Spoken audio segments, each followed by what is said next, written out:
Jaya Gauranitai, Gauranitai, Gauranitai, Jaya Gauranitai.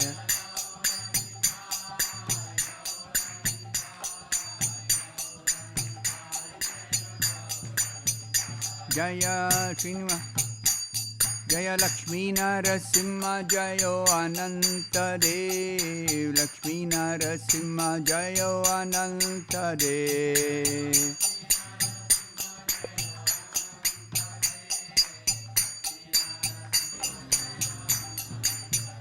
Jaya Srinivas Govinda, Jaya Srinivas Govinda, Jaya Srinivas Govinda, Jaya Srinivas Govinda.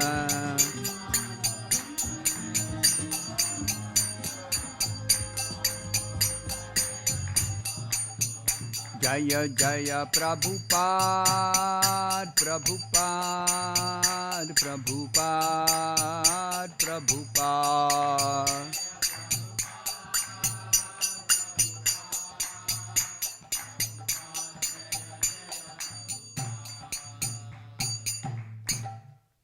Jai Om Vishnupad Paramahamsa Parivrajakaacharya Ashtottara Shata Shri Srimad His Divine Grace A.C. Bhakti Vedanta Swami Prabhupada Ki Jai. ISKCON Samstapakacharya, Savior of the whole world, Jagat Guru Srila Prabhupada Ki Jai. Srimad Bhagavatam Ki Jai. Nitai Gaur Premanande Haribo. Om Namo Bhagavate Vasudevaya. Om Namo Bhagavate Vasudevaya. Om Namo Bhagavate Vasudevaya. Narayanam Namaskritya Naram Chaiva Narottama Devim Saraswatim Vyasam Tato Jayamudirayed Nashtaprayesha Bhadreshu Nityam Bhagavat Sevaya Bhagavati Uttama Shloke Bhaktir Bhavati Naishtike.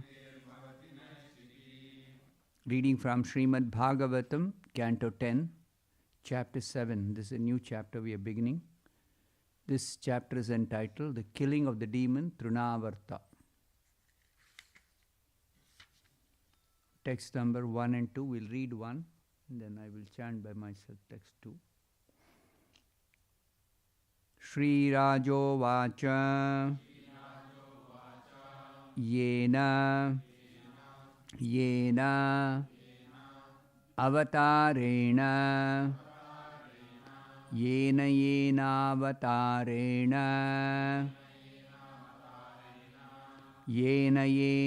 Avatarena Bhagavan Harir Ishwaraha Bhagavan Harir Ishwaraha Bhagavan Harir Ishwaraha Karoti Karna Ramyani Karoti Karna Ramyani Karoti Karna Ramyani Manojnani Cha Naha Prabho Manojnani Chanah Prabho Manojnani Chanah Prabho. Shri Rajo Vacha Yena Avatarena Bhagavan Haririshwaraha Karoti Karna Ramyani Manojnani Chanah Prabho.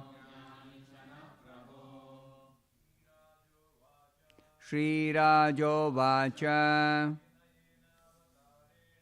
Yena yena avatarena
Shri Raja Uvacha.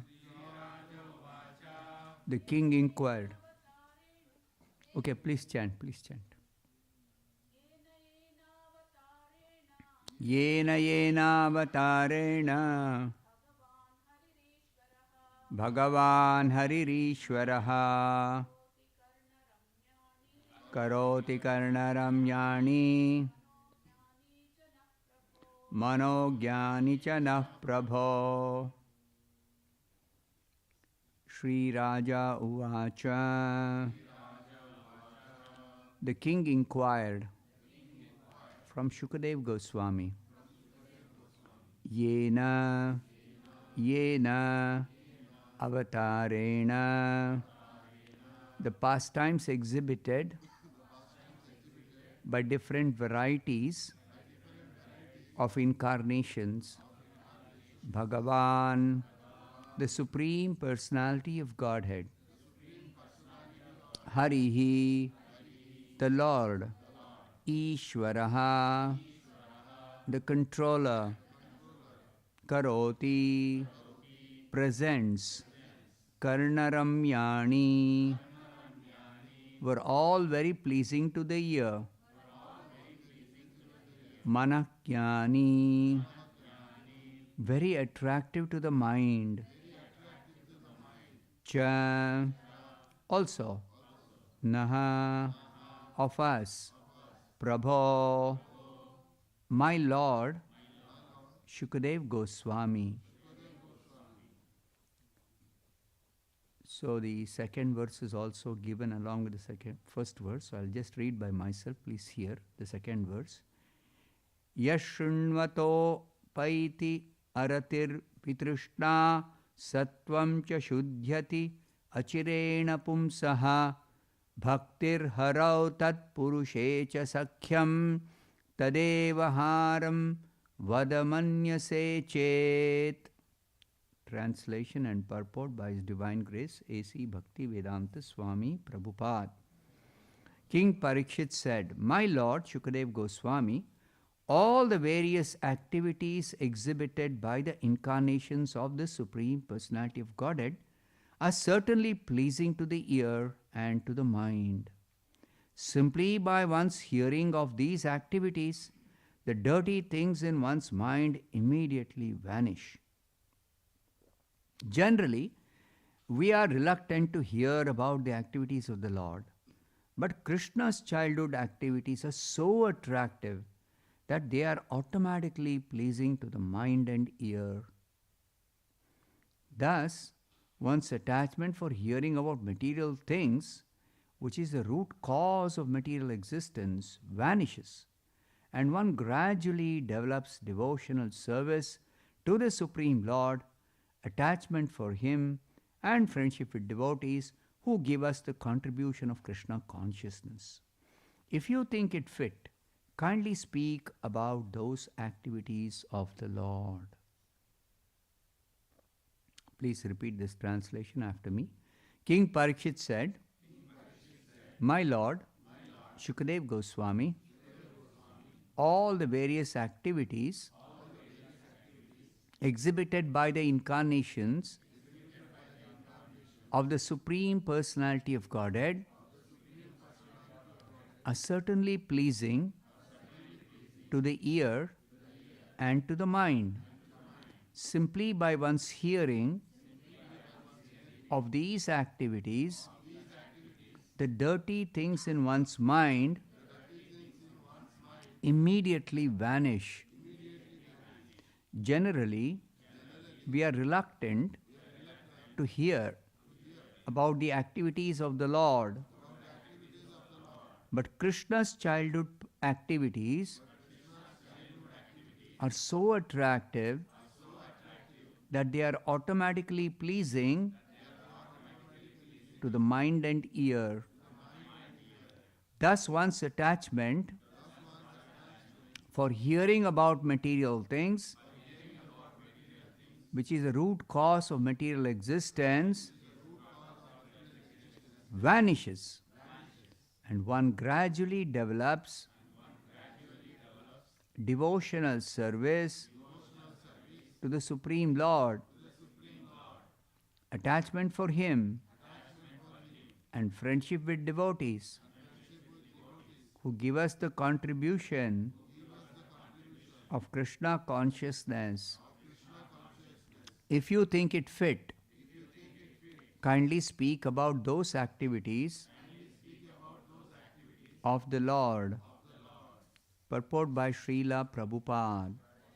As stated in the Prema Vivarta, this is a book written by Chaitanya Mahaprabhu's contemporary, Jagadananda Pandit. It is said in Prema Vivarta, Krishna Bahirmukha Hoya Bhoga Vancha Kare Nikatastha Maya Tare Japatiya Dhare. Our material existence is Maya or illusion, in which we desire different varieties of material enjoyment and therefore change to different varieties of bodies. Brahmayan sarva bhutani yantra rudhani mayaya. This is from the Bhagavad Gita, this quotation. Asannapi kleshada asa dehaha. This is said in the Bhagavatam. As long as we have these temporary bodies, they give us many varieties of tribulation. Adhyatmika, Adhibhautika, and Adhidaivika. This is the root cause of all suffering. But this root cause of suffering can be removed by revival of our Krishna consciousness. All the Vedic literatures presented by Vyasadeva and other great sages are therefore intended to revive our Krishna consciousness, which begins to revive with Shravanam Kirtanam. Shrunvatam Swakatha Krishnaha. Bhagavatam, 1st canto, 2nd chapter, 17th verse. Srimad Bhagavatam and other Vedic literatures exist simply to give us a chance to hear about Krishna. Krishna has different avatars or incarnations, all of which are wonderful and which arouse one's inquisitiveness. But generally, such avatars as Matsya, Kurma and Varaha are not as attractive as Krishna. First of all, however, we have no attraction for hearing about Krishna, and this is the root cause of our suffering. But Parikshit Maharaj specifically mentions that the wonderful activities of baby Krishna, which amazed Mother Yashoda and the other inhabitants of Vraja, are especially attractive. From the very beginning of his childhood, Krishna killed Putana, Trinavarta and Shakatasura and showed the entire universe within his mouth.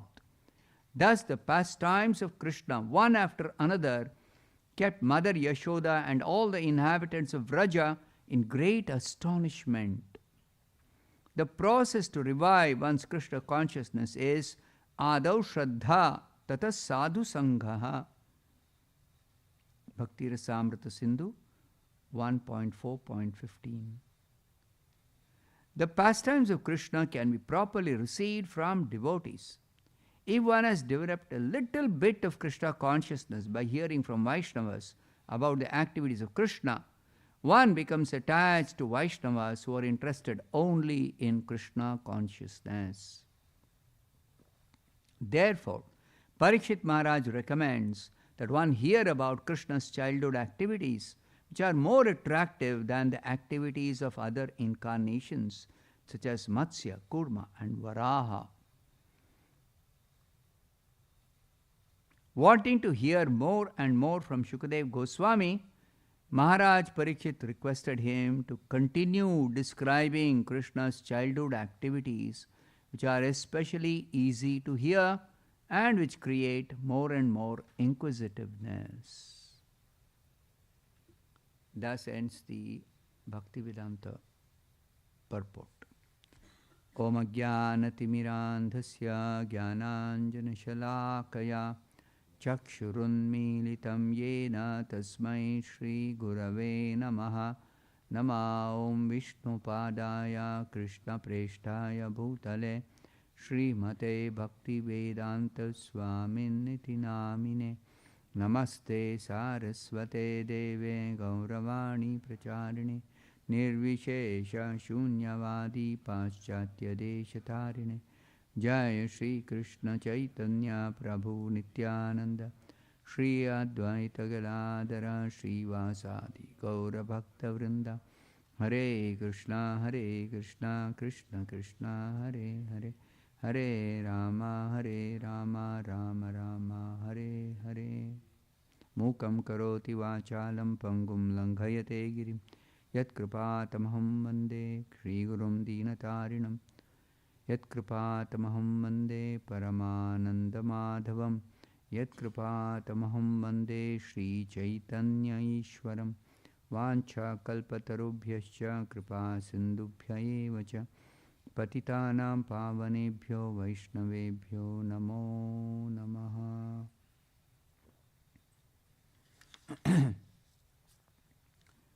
So as I have already described, 10th canto is very special because it contains exclusively the pastimes of Krishna, the original personality of Godhead. Now Krishna's pastimes are very unique in that he displays his pastimes even as an infant on the lap of his mother.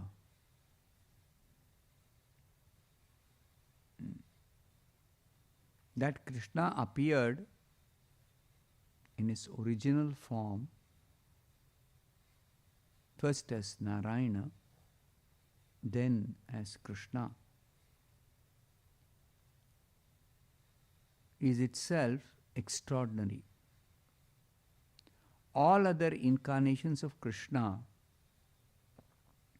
they appear for the sake of three distinct purposes. Paritranaya sadhunam, vinashaya ch dushkritam, dharma samsthapanarthaya, sambhavami yuge yuge.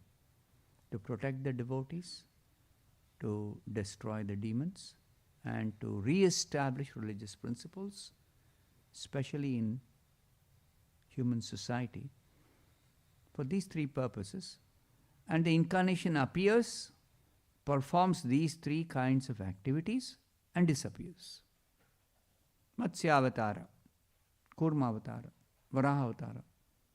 The Lord appeared as a fish, as a tortoise, as a boar, or whichever incarnation.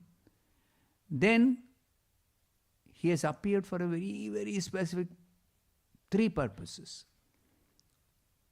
So his appearance itself, he protects the devotees, kills the demons, and he re-establishes religious principles. He speaks or he instructs or he gives knowledge, transcendental knowledge, spiritual knowledge, religious principles he teaches. But Krishna's incarnation, his appearance itself is extraordinary.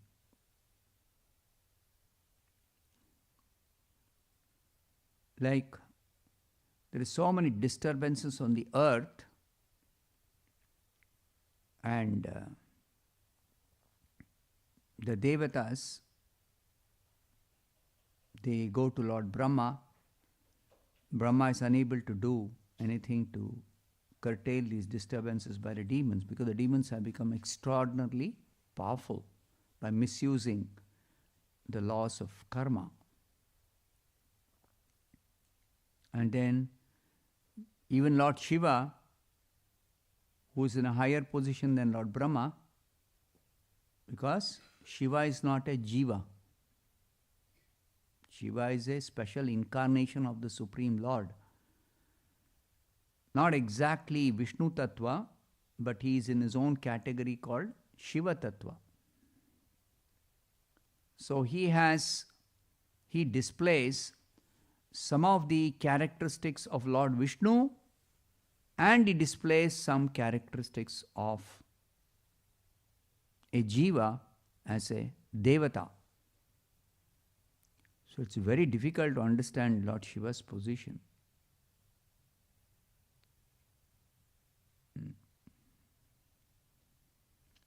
Everyone else other than Shiva and Durga also, very, very extraordinary position. That she is not a jiva, she is not in the category of Lord Vishnu's internal potency. She is in the category of Vishnu's external potency. So she is also not a jiva, though she appears like a jiva. Shiva is not a jiva, but Shiva appears like a jiva. Because Shiva exhibits some of the characteristics of a jiva at times. Some other times he exhibits the characteristics of Vishnu as the Supreme Lord. Now Durga directly is the external potency. So she obviously exhibits qualities of the external potency which are like the qualities of a jiva. So to understand who is Lord Shiva and who is Durga is almost impossible for the living entities. For even great scholars of Vedic literature, they cannot understand.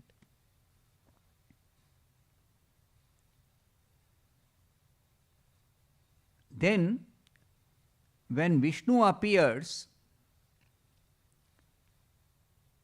he incarnates for very specific purposes. These three purposes. And Vishnu is known as a devata in the material world. He exhibits himself as a devata. Brahma, Vishnu, Shiva. They are the topmost among the devatas.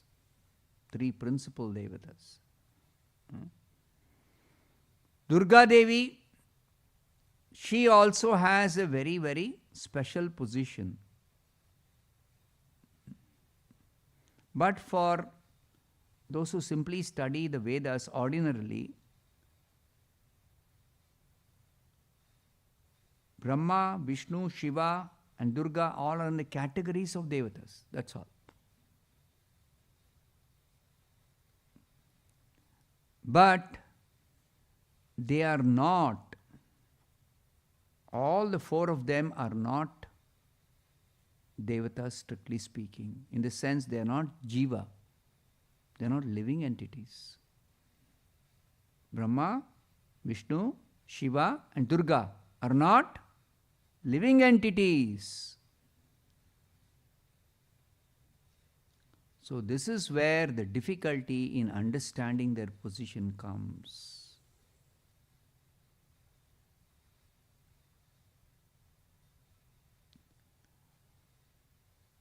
Now, when they are not living entities, that means they exhibit some characteristics which are different from those of living entities.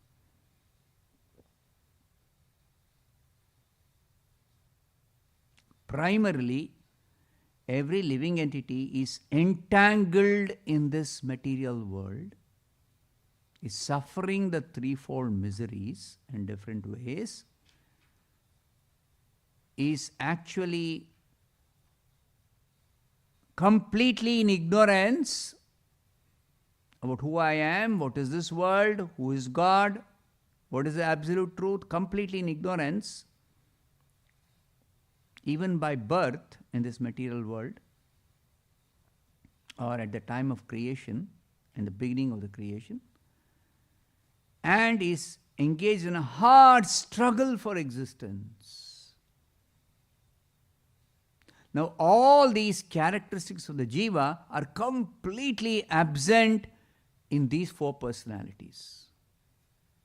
First of all, Durga is not a jiva. So, no entanglement in Maya. She herself is Maya. So, there is no question of her being entangled in Maya.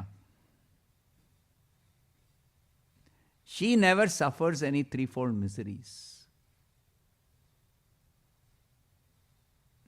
She is not engaged in struggle for existence. She is not trying to become free from material miseries or material entanglement.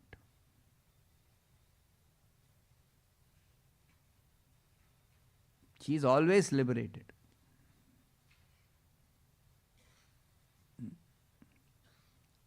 She is always in knowledge. She is always engaged in Krishna's service. And therefore she is always blissful. She has no need for any transcendental knowledge, liberation, nothing. Same thing with Brahma and Shiva. See, Brahma, his very birth is from Vishnu. Somebody is born of Vishnu, even though Brahma is Jiva. But still, because he is born of Vishnu, his birth is extraordinary. He appears to be entangled, and even though his position is that of a jiva, he is empowered to create, do the secondary creation, and he does that creation also without any mistake, without any difficulty, without any need for acquiring knowledge. So Brahma's position is also very, very, very, very unique. These four personalities, Brahma, Vishnu, Shiva and Durga, even though they appear like they are holding some post, some position, they never change their position throughout the creation. All other devatas, their position even as devata is temporary. They cannot hold that post. Varuna, Vayu, Indra, Chandra, Surya, even the topmost demigods, among the most powerful demigods, nobody holds their position permanently. If not even permanent, we consider during the duration of the whole universal duration, Brahma's lifespan. During that, so many changes take place continuously in the universe, and the other devatas, they cannot hold on to their post for the entire duration of Brahma's life. No. So therefore, this Brahma, Vishnu and Shiva are called Chiralokapala. They are holding their positions always. Nobody else can take their position.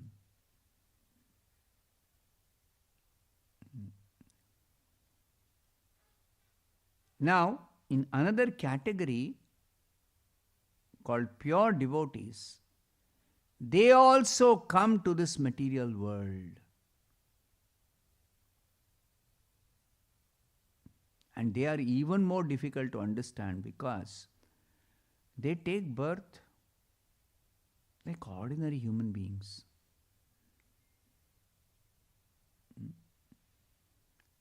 And they come for a very specific purpose. What is that specific purpose? For delivering the living beings. Exactly like Krishna appears like an ordinary human child. So Prabhupada and our acharyas, they appear like ordinary human beings, like Krishna appeared. And they perform their activities of delivering the conditioned souls, and they disappear. So these pure devotees and the Supreme Lord Krishna, not Vishnu, not Vishnu's incarnations, but the Supreme Lord Krishna in his original form as Krishna, and the pure devotees, they are even more difficult to understand than even Brahma, Vishnu, Shiva and Durga. Even more difficult. So difficult to understand that even Brahma, Shiva, Durga, they are also sometimes astonished to hear about the activities, and they get a doubt whether this personality is the Supreme Lord, or is this personality empowered yogi, special powers this personality has acquired? Who is this personality? Even they are many times in doubt. So if Prabhupada's position cannot be understood even by Brahma, Shiva and Durga, then how can we understand?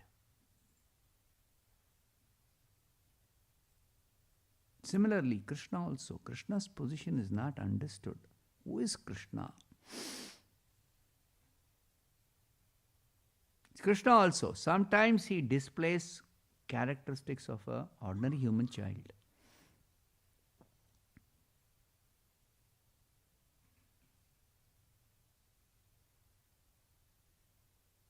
So, but this speciality about Krishna's appearance, activities, especially his activities, are told by Parikshit here. So Parikshit says here, my Lord Shukadev Goswami, all the various activities exhibited by the incarnations of the Supreme Personality of Godhead are certainly pleasing to the ear and to the mind. This is a common characteristic of the activities of the incarnations of the Supreme Lord. very pleasing to the ear and to the mind. Why is he telling this? Because simply by hearing of these activities, all the dirty things in one's mind immediately vanish. To cleanse our heart or our consciousness or our mind of material contamination is very, very difficult through other methods of purification. Everything that is given in the Vedic literature about spiritual life, any of those recommendations are meant ultimately to cleanse our heart, cleanse our mind, or cleanse our consciousness of material contamination. But then the potency of those other recommendations like yajna, jnana, tapa, and so many other auxiliary activities, they work definitely, but one has to perform them for a long period of time, and one has to do them exactly, strictly following the directions in the Vedas. If there's a little discrepancy, you don't get the spiritual benefit of purification. You don't get it.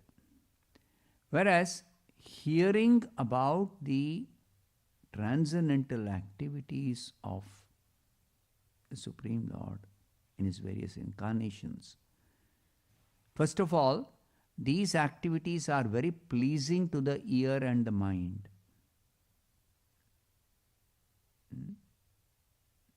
Pleasing to the ears means it definitely is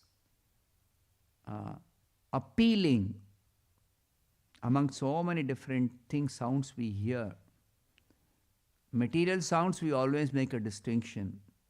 Pleasing to the ears or not pleasing to the ears. Even in general, if you say music is very pleasing to the ears as compared to ordinary sounds or noise. But even music, we have our preferences, no?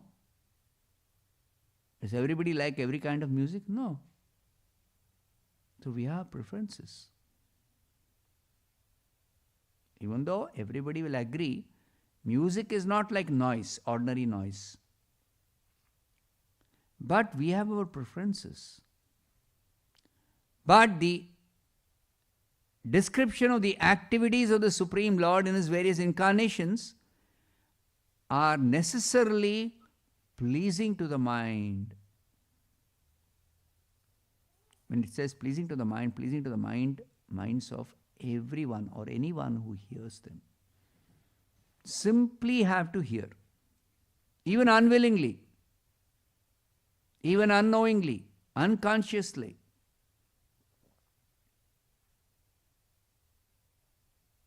It is effective. And because it is pleasing, if one somehow begins to hear,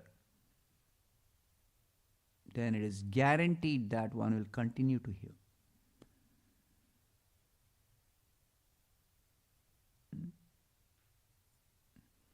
And then it is also got so much power to cleanse our heart. Shrunvatam swakatha Krishnaha punya shravana kirtanaha. It is all auspicious, it is all pious, such hearing. Hridyantastohi abhadrani vidunoti surutsatam. Then the cleansing actually happens of the heart. And how does it happen? It's not that we have to endeavor to cleanse. No. Krishna personally cleanses the heart of anyone who some or the other hears about Krishna's activities, about the activities of the various incarnations of Krishna. Krishna personally cleanses. Then, further, Parikshit Maharaj says, we are reluctant to hear about the activities of the Lord, but Krishna's childhood activities are so attractive that they are automatically pleasing to the mind and ear. Krishna's childhood pastimes are special. Simple example I can give. You take the life of a very, very successful, very intelligent, very proactive businessman, right? He'll be very busy. That's why they use the word busyness. Think about it. Why did I say business? Busyness. It means they're always busy. They're always engaged in what? Primarily their business. Busyness. They're busy. So they don't have time even for their family. So if a family member wants their time, they'll give time. Especially whom they consider their near and dear ones, they will give time. They'll somehow give time. But they'll also be telling, I have to go, I have to go. Kindly make it very quick. Except when a small child,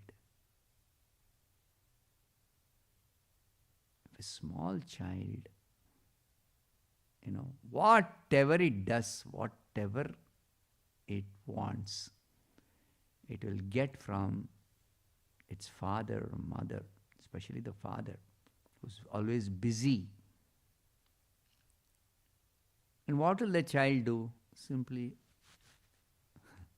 pull the hair, touch like this. Nothing meaningful. If any adult, takes time from the father or husband and starts doing like this and all, don't waste my time. Immediately get angry, isn't it?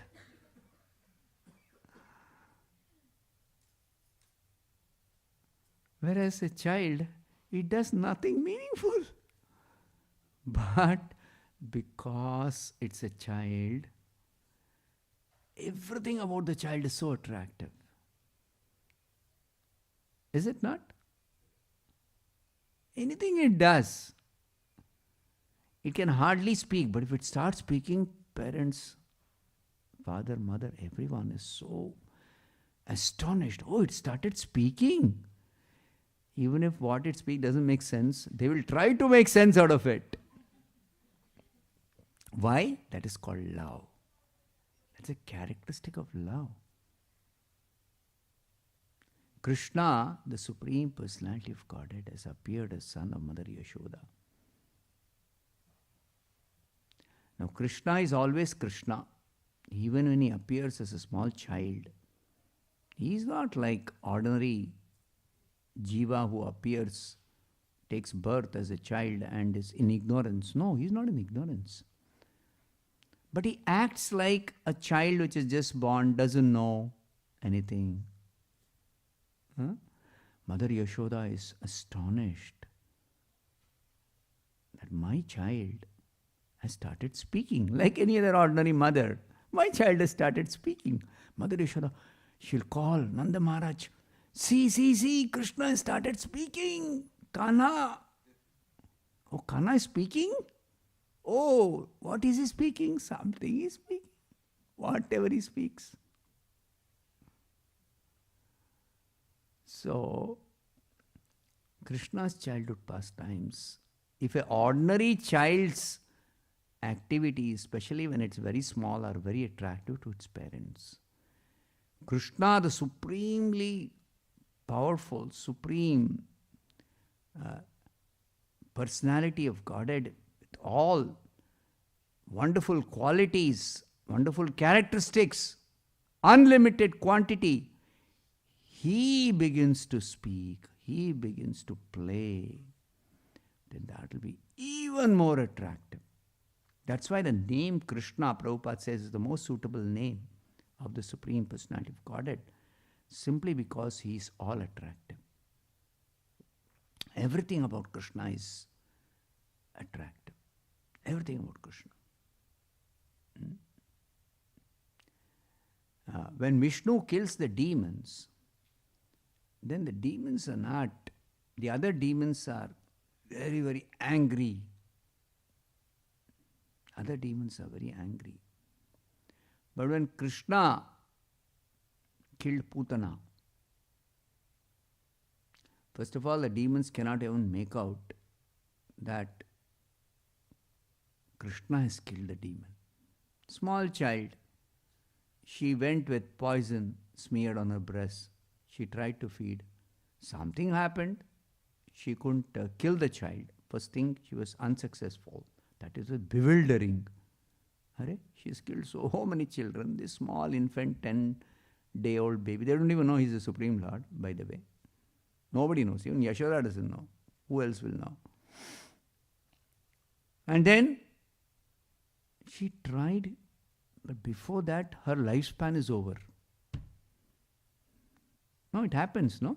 Somebody is not exactly sick, not old enough, to expect that the person is going to die.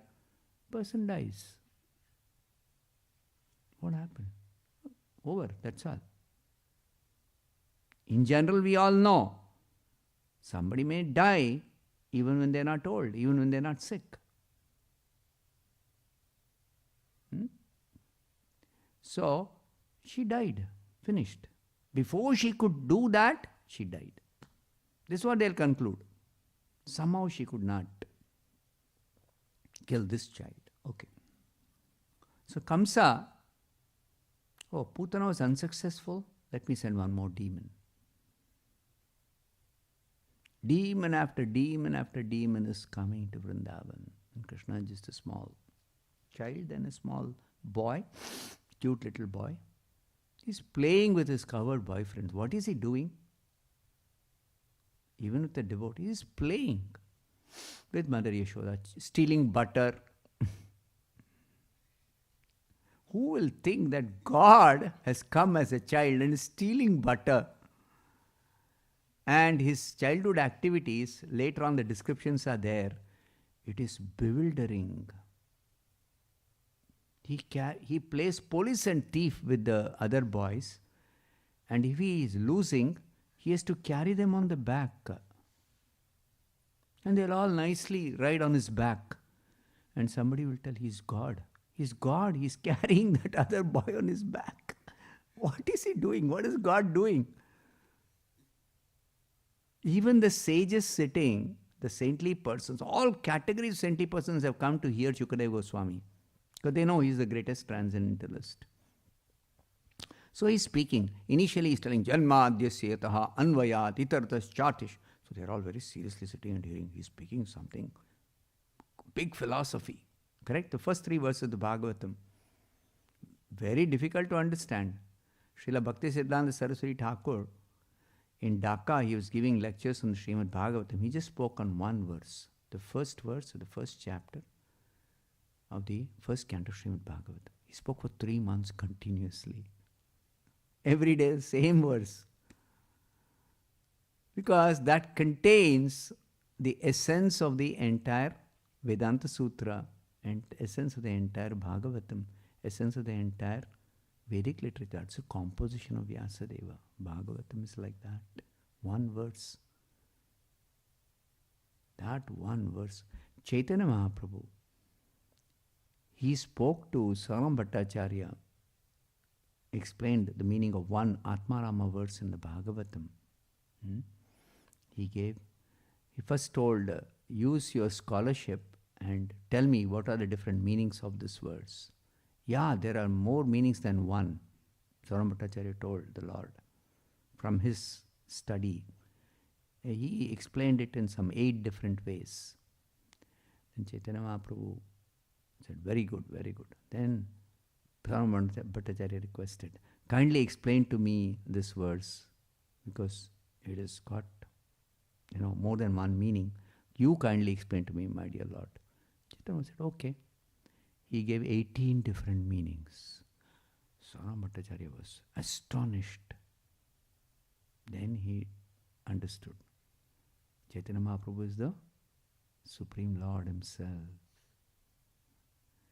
Then Chaitanya Mahaprabhu said, keep it confidential. Somehow Sanatana Goswami came to know that Lord Chaitanya explained this Atmarama verse in so many different ways, 18 different ways. So when Lord Chaitanya was instructing Sanatana Goswami, after he finished his instructions, then Sanatana Goswami requested the Lord, I've heard that you explained Atmarama verse to Sarvam Bhattacharya in so many ways. Kindly explain to me also. I want to hear from your mouth. So Chaitanya Mahaprabhu said, okay, let me try to remember. I am one madman. And Sarvam Bhattacharya, another mad person. And something we discussed, and you are telling me, repeat that. I don't remember anything. Of course, that madness is transcendental madness. Yes, both were in ecstasy, discussing Bhagavatam. But that is transcendental madness. So, Chaitanya Mahaprabhu is telling, in transcendental ecstasy, so many things I may speak. But now, sober way, he is properly instructing Sanatana Goswami. The work he has to do, he has to write scriptures. He has to excavate lost places. For that, he is instructing him, specific instructions is giving. So it's all over. Now he is requesting, tell me something which is not required for him to do his, service to Chaitanya Mahaprabhu. It's not required. He knows the different meanings of Atmanava. No need. So still, you are requesting me, okay, I will fulfill your desire. So let me try. Chaitanya Mahaprabhu is very humble. Then he gives 61 different meanings. Sanatana Goswami is almost fainting. 61 meanings. Then something Chaitanya Mahaprabhu says. He says, actually, there are many millions of meanings of this verse. I just gave you some few meanings I mentioned. So he said, please try to understand the importance of Bhagavatam. Over all other scriptures, every word, every syllable of the Bhagavatam is important. Why did he describe the 61 meanings? What is the purpose? To stress the importance of this scripture, Bhagavatam. Nigama kalpataror galitam phalam shuka mukhad amrita drava samyutam. Vyasadeva is telling this Bhagavatam is not like other scriptures. It is a ripened fruit of the Vedic tree of knowledge, and which is already relishable for all categories of people. It became even more relishable when it came out of the lips of Shukadev Goswami. Shuka Mukhat. That Bhagavatam, Vyasadeva is telling, my dear readers, hearers, again and again you can relish this. Muhuraho rasika bhuvi bhavuka. So Bhagavatam is the only scripture which is relishable even by liberated souls. Even by liberated souls. Because all other scriptures are meant for attaining liberation. Bhagavatam, of course, anybody hears or reads or studies Bhagavatam can get liberation because it's also a scripture, Vedic literature. But Bhagavatam has got something more than just giving liberation. It can give you Krishna prema. and it is relishable even by liberated souls. Which means that the liberated souls are not interested in going through other Vedic literature.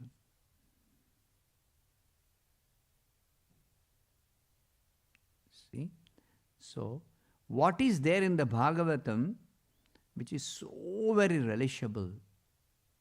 Actually, in the Bhagavatam, everything is relishable, pleasing to the ear and mind of everyone, all categories of people. But Krishna's childhood pastimes have got one more extra special feature. What is that? Attractive. Specially attractive. Extraordinarily attractive. And therefore, simply by hearing Krishna's pastimes, especially childhood pastimes, one's root cause of material existence immediately is vanquished, and then one gradually develops devotional service to the Supreme Lord, attachment for Him, and friendship with devotees who give contribution of Krishna consciousness.